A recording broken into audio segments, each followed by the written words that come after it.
till 8, so take questions. Yes, ma'am. I noticed on your resume, you're on several prestigious committees, fortunately. How long would it take a freshman representative to make his way to those committees? Well, that's a great question, and I think it would depend on how much they participated in the process. In 2006, when we lost the majority, I was a freshman. Well, it was my second term. Tom Price and I decided that we would get together and put together a class on running the house and what the rules were. Because in the Georgia House, David, how thick is it's about that thick, little red book. Here's one. We're going by Thomas Jefferson's rules back in 1800. It's about like that. And so, if you don't know the rules, you can't win. And so we had classes, invite all the freshmen and had it. And then leadership started stressing people to come to our classes. We eventually changed the rules of the House, which was effective for us. And then in 2008, I was asked to do the candidate recruitment for 2010. So Kevin McCarthy and I did that. We traveled the country, went and visited people, and did the candidates. And then I was asked to do the redistricting for the country. We just completed that. We were successful in the candidate recruitment, and then we won 87 freshman Republicans. 63 of those had been held by Democrats. The Democrats elected 9 freshmen. And then we just finished up, we still have one state, Kansas is out. But I traveled the country doing a reapportionment from my experience here in Georgia in this federal lawsuit. And actually on paper, we gained 2 seats in the reapportionment. So being on the committees I'm on, I don't want to say was a reward, but it was a product of hard work and seeing that you will work, because the Intelligence Committee has done a lot on an individual basis. It's a very small committee. And so, and I'm the subcommittee chairman on the oversight and investigations. And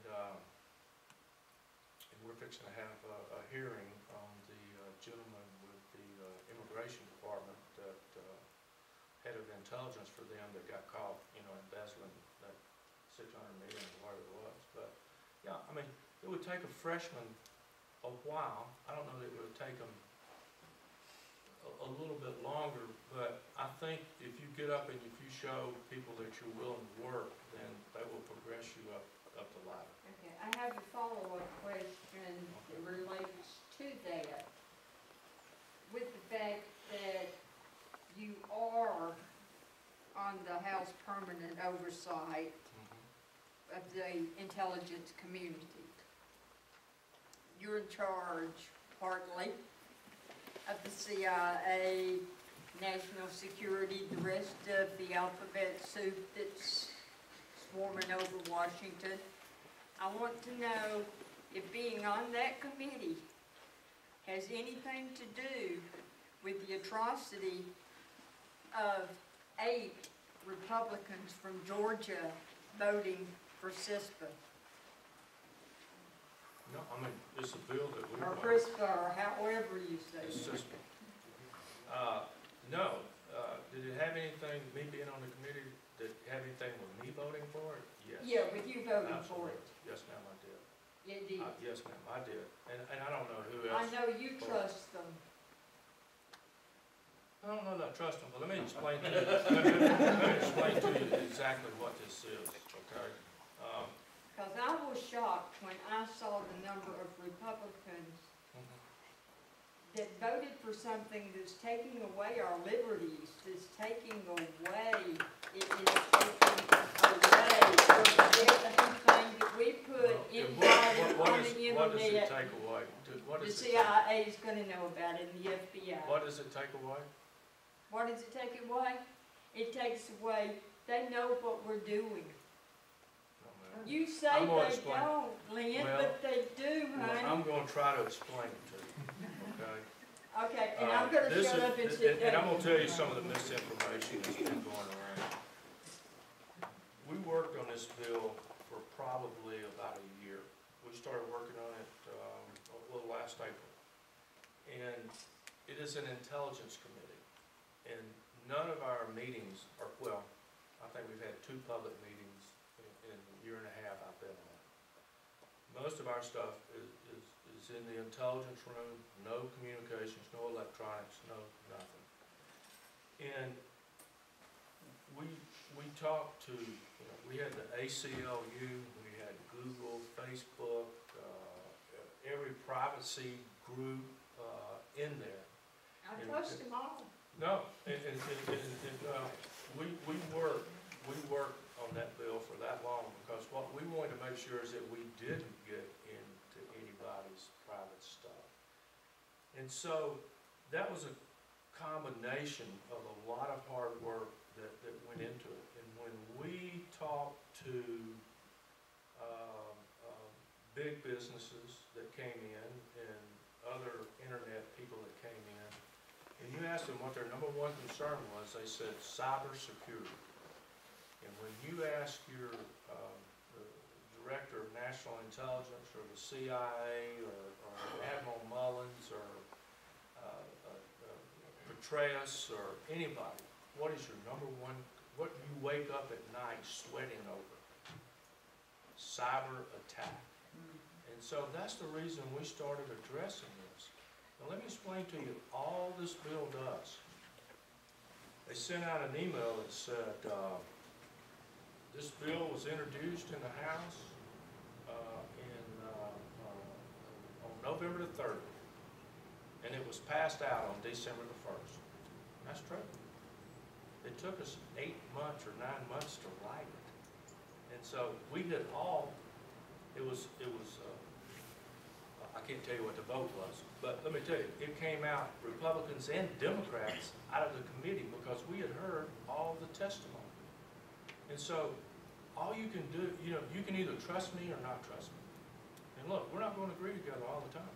I understand that. And let me tell you something, I've got a family, I've got 3 kids, and I've got grandkids, and I don't want to give up my privacy.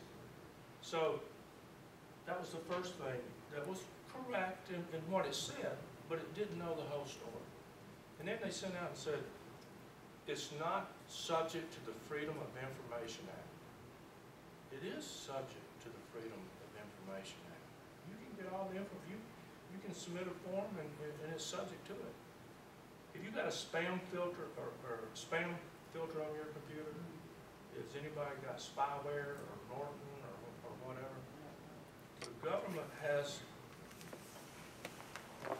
let's say, the best spyware, the best spam filter in the world. I hope so. Absolutely. And there are people hacking our computers every day. In fact, I really believe there's 2 different computers. Those that know they've been hacked and those that don't know they've been hacked. And we have had intellectual property rights done. Look at what China's doing with the F-35 fighter jet. Do you think we gave them the plans to that plane? Alan West, a very good friend of mine that we sit next to a lot of the times, when we were talking about this bill, which he voted for, he said that when he was in Afghanistan, that their computers were shut down for 2.5 days, that they did not have anything in the Bradley vehicles, the tanks, the communication systems, that the Chinese had come in and shut them down for 2.5 days. And so he realized the importance of not being able to do this. What this does is there is a series of digits and letters that are used on internet. And let me tell you something. I don't even know what an IP is, and I don't know how you hack a computer, and I'm not going to pretend to. But from the testimony we got, these numbers run in sequence.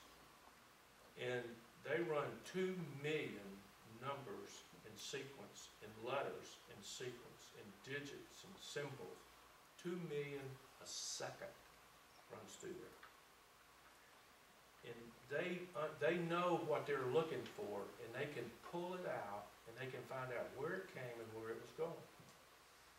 And so what this bill says, if you are at AT&T or Home Depot or wherever you're at, and you want to run your data through our spam filter and our software, you can do it.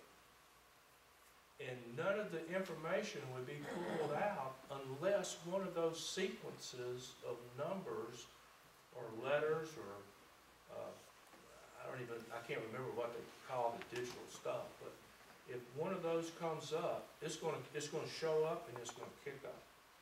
And if that company's computer has been hacked, and the government will call them and say, you have been hacked. And here's what information we have found that came from that hacking. You need to let the people that are doing business with you know. How do you think Piedmont Hospital found out that somebody stole all their information? I'm facing the same thing with Emory. Well, 300,000 files have disappeared from people that had surgical procedures and so how do you think they found that out? And so, I mean, there are But this should have been explained